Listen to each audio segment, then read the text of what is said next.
Okay, hello guys. Kamusta ang lahat? So, mag-share lang ako ng experience sa paglalaro ko ng Ruler of the Land. So, nag-up tong S17 kagabi lang. Then, nag-start ako maglaro. Mainly ang kailangan mo lang mag-focus dito pag newbie ka is magpa-level 1 to level 1 to 135. Ano ka lang, quest, mga ganyan. Then after 35, yan, diyan ka na mag-grind. So, yung mga simpleng general question lang naman yung mga sasagutin ko ngayong araw para malaman niyo yung basics. So, start tayo. So, dito sa taas na tab, makita niyo lahat ng events. Yan, yan. Check niyo isa-isa yan. Minsan may mga daily rewards, may mga pwede kayong i-claim. Katulad dito sa top, sa Treasure Pavilion, so pag pumunta kayong top up, di ba may makikita kang purchase now. Pag clinic nyo to, may makikita kang claim for free. So daily to, pwede nyo siyang kunin daily. Meron pang sa events naman, dito madami yan. Daily top up, online rewards, any top up, daily pack, special offer, silver lunch offer, mga ganyan. So,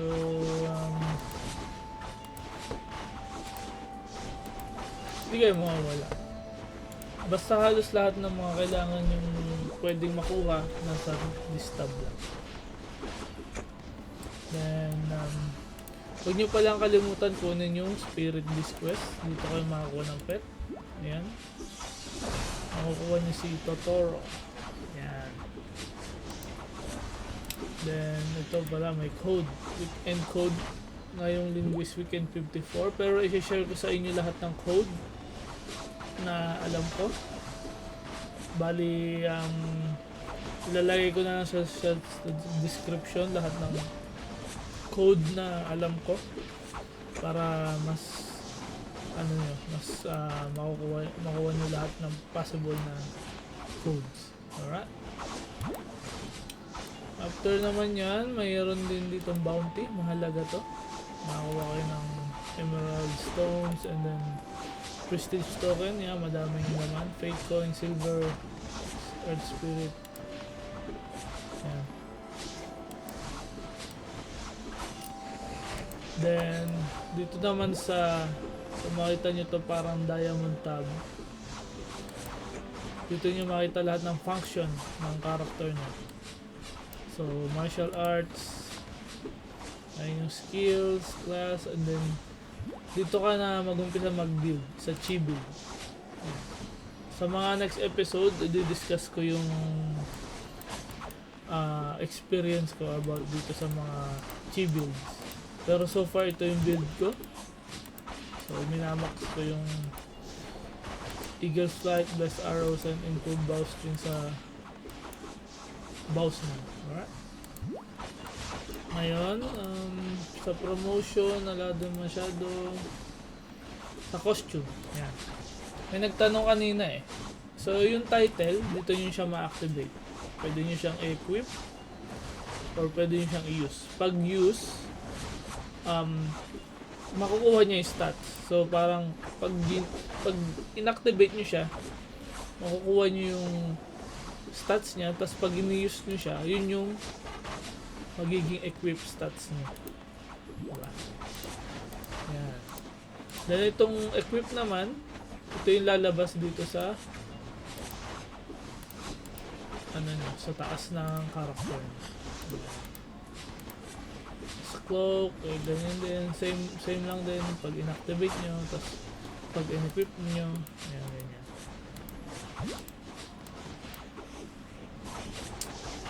Yung crop enhance maybe on the next episode. Pwede natin i-discuss yan. Yan, pag-enhance ng gamit. Currently, ito ang naka plus 9 sa akin. Ito siya ipa plus 10. So, medyo mahal na yan. Then, dito nyo makita yung mga rankings. So, kung bago yung server nyo, yan. Makikita nyo dyan kung anong top kayo. Currently, level 50 pa lang yung top namin. Since, kakaumpisa lang nito kagabi. Sa mga nagtatanong, server 17 ako. And then, I decided na dito na ako mag-invest ng time maglaro sa server na to. Since, yung mga unang ko server is parang learning curve ko pa rin. First time ko lang din nilaro to, so parang maganda yung experience ko. So, ayun, maganda. And then, ito yung mga gamit ko. Ayan. So, kung makakapulot kayo ng item, much better kung magamit nyo is yung mga premium grade. Yan. Kasi may kanya-kanyang grade ng item. So, may good, may normal, yan. Tapos ito, premium. Kung wala kayong pang farm lang, kung wala kayong pang invest sa mga legendary na equipments, yan, mapupulot nyo to dito lang sa mga mobs. Yan, mga premium yan. So, pwede nyo siya gamitin, then i-ups nyo na lang pang farm. Yan.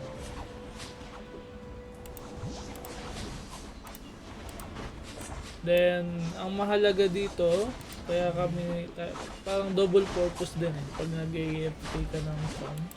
So, habang nagpapa-level ka, makakakuha ka ng silver treasure box. So, dito sa treasure box na to, madami ka makukuha. Mga stone, mga pang-upgrade, tsaka accessories na mga rare, ganyan. Tsaka mga rare items, ganyan nga makakuha mo. So, dinadrop siya ng mga mobs. Dito. Then, kailangan mo lang talagang mag-AFK, pumatay ng mobs para makakuha na. Then, pag swerte ka, makakuha ka ng mga rare.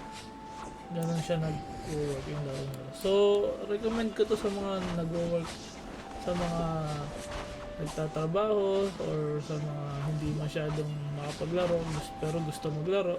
Ganyan. Kasi maganda. More on ano siya, AFK farming, more on adult game siya. Para sa akin.